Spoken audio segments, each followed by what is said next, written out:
Hi, this is Kelsey Fikowski for AP Gov 5-Minute Review, and in this segment we're going to be looking at the judicial branch. So a basic overview, certainly the Supreme Court is a watchdog of the other two branches. It is known for interpreting the law and of course for its policy-making role, which makes the United States very unique in that regard because some European countries do have a court system, but it has no role in making policy. And it also should be known that most cases are resolved and tried at the state level and will never make it to the Supreme Court. When we look at the power of the judicial branch, its implied powers come from Article 3 of the Constitution, does not really say a heck of a lot. And early on, thanks to Chief Justice John Marshall, in the very famous Supreme Court case you should definitely know, Marbury v. Madison, that is where the branch is going to give itself the power of judicial review, the power to declare a law unconstitutional. That is a major power, and you should certainly make note of it.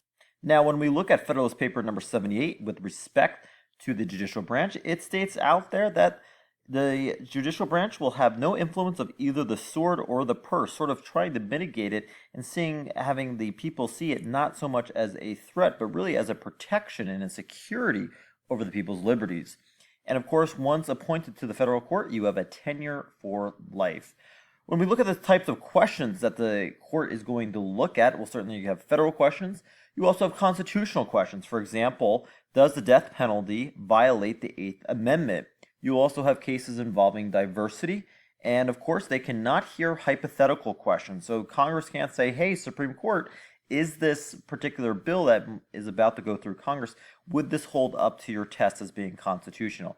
So they cannot ask political questions of the Supreme Court. They cannot be hypotheticals. They actually have to be real laws and real cases. With respect to selection of judges, Article 3 of the Constitution is very silent on their qualifications. It only states only good behavior. So hypothetically, the president could nominate a dictator from North Korea. But that really won't happen because remember the confirmation process of the Senate. With respect this, of course, to the Senate Judiciary Committee, which holds that very important role of vetting. And oftentimes, the president will not nominate a federal judge to a particular district if the senator from that state does not like that nominee, and that is what is known as senatorial courtesy. It's important to note that 1 in 5 nominees will not make it to the Supreme Court. Other factors in terms of nominating Supreme Court justices or just federal justices is how the president views that particular nominee. Does that nominee align with the president's political ideology? Does that nominee also have some personal loyalty? For example, does that nominee belong to the same political party? Most tend to actually belong to the same political party as the president. How acceptable will that nominee be to the Senate?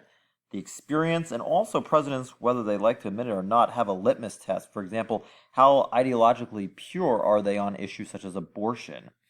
And then, of course, race and gender in an attempt to diversify the Supreme Court or the circuit courts or the federal bench also can play a factor. Now, when we look at the makeup of the Supreme Court today, you have 8 associate justices and you have 1 chief justice. And the Supreme Court basically controls its own agenda, and when they want to hear a case, they will issue what's called a writ of cert, which translates to made more certain. So if it's a case that intrigues the justices, they will issue a writ of cert. And it only takes 4 out of the 9 justices to issue a writ of cert, and that is known as the rule of 4. It's also important to note that most cases are civil and come from the federal courts. Now, when we look at rulings, typically the Supreme Court will consult the precedents. The precedents being stare decisis, meaning let the decision stand, typically the Supreme Court does not like to overrule precedents, and that's why they are precedents. Also, in terms of consulting which way they're going to rule, they will also look at amicus curiae briefs, which mean a friend of a court, typically issued by interest groups or people who have some special insight into that case. Again, ultimately, you're going to need 5 of the 9 Supreme Court justices for a majority decision, and that is, of course, when they issue the majority opinion, that is going to be their legal reasoning behind the decision. And from time to time, you will also have justices who will issue a dissenting opinion, and they oppose the majority, and they will explain their reason behind that as well. And then the last type of opinion is known as a concurring, where you support the majority, but you are stressing it for a different legal basis. Ultimately, when we look at the courts, there are two main philosophies. For example, you have judicial restraint, which judges should play a minimal role in policy making, whereas you have judicial activism, where judges should be making these bold policy decisions.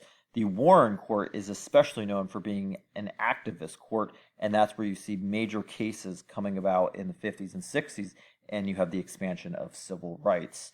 It's important to note that the courts can't stray too far from public opinion, even though they have tenure for life, because again, they are appointed by the president, so the president can't nominate somebody who's really out there, and the justices do follow the news, and they have to keep in mind that their decision will ultimately need to be implemented. And if they don't have that implementation power, which they don't, then no one will follow their decision.